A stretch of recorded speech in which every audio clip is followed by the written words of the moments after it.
all regulation and supervision officers will publicly say that they value critical stakeholder feedback. But privately, most of them tend to be very skeptical about the sincerity and the utility of such feedback. And that makes that, in practice, they rarely actually use this feedback to further improve their supervision activities. Whereas, in my experience, it really isn't impossible to get high quality feedback, even as a supervisor, if you know how. My name is Art Koster, and this is Supervision Strategy. This week I'll discuss how a supervision agency can obtain useful feedback from its stakeholders. Now, I feel that as a supervision officer, you cannot really do your job well if you don't get high quality feedback on your performance.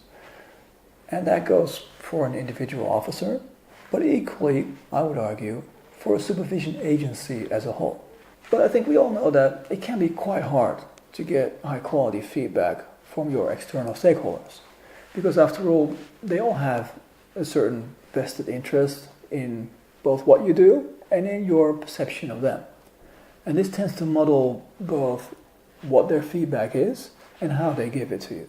So in this post, I'll try and give you some pointers on how I feel you can obtain high quality feedback from your external stakeholders.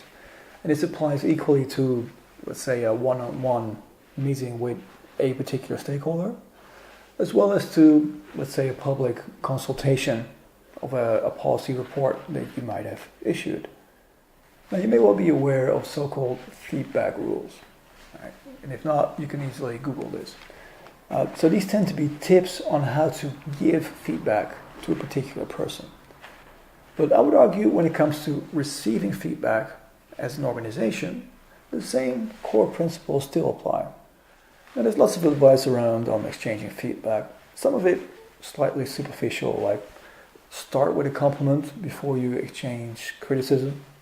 And that may be good advice, but I would say that on a more fundamental level, successfully exchanging feedback really depends on these three things. So when giving feedback, it helps to keep it tangible, factual. So you might not want to say, you never respect my opinion, but rather you would say, in our meeting this morning, I noticed that you did not ask for my opinion. So quite in the same way, as a supervision agency, when you're receiving feedback, make it tangible. So you might get feedback on who you are or your overall functioning as a supervision agency. This is fine. You don't want to debate that. What you want to do is to ask them for specific examples so you can really grasp what the criticism is really about. So the second core principle of exchanging feedback is to make it empathic. So when you're giving personal feedback, this means that you will include how you feel about the criticism that you may have. So you might say, I find it slightly frustrating if you don't ask for my opinion, because this makes it harder for me to contribute. But empathy is equally important when you're receiving critical feedback from your external stakeholders. So in this context, this means first that you explore how your conduct affects this stakeholder, and secondly, that you express in a credible way how this matters to you. Now, how this matters to you can be a factual thing, but for instance, in a one-on-one stakeholder meeting, it might also be appropriate to express how you feel about this more personally. So third and last, good feedback is actionable. So when you're giving personal feedback, this simply means that you don't just say what you don't like, you also include in your feedback what conduct you would like to see. So for instance, I would really appreciate it if you would explicitly ask for my opinion in our meetings on this and this topic. But when receiving feedback, also as a supervision agency, it's equally important to make sure that it's actionable.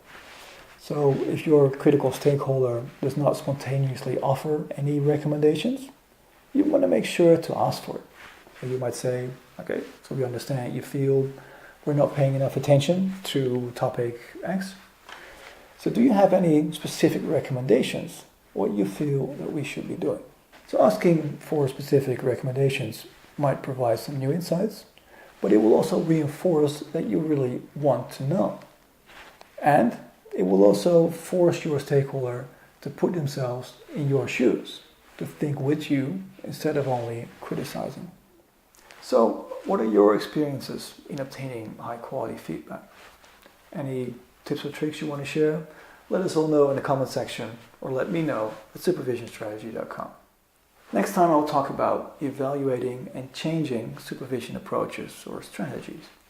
And I'll be giving you a very practical format that you might use if you're actually going to implement any changes in your own supervision approach. Until then, thank you for watching and thank you for working on supervision.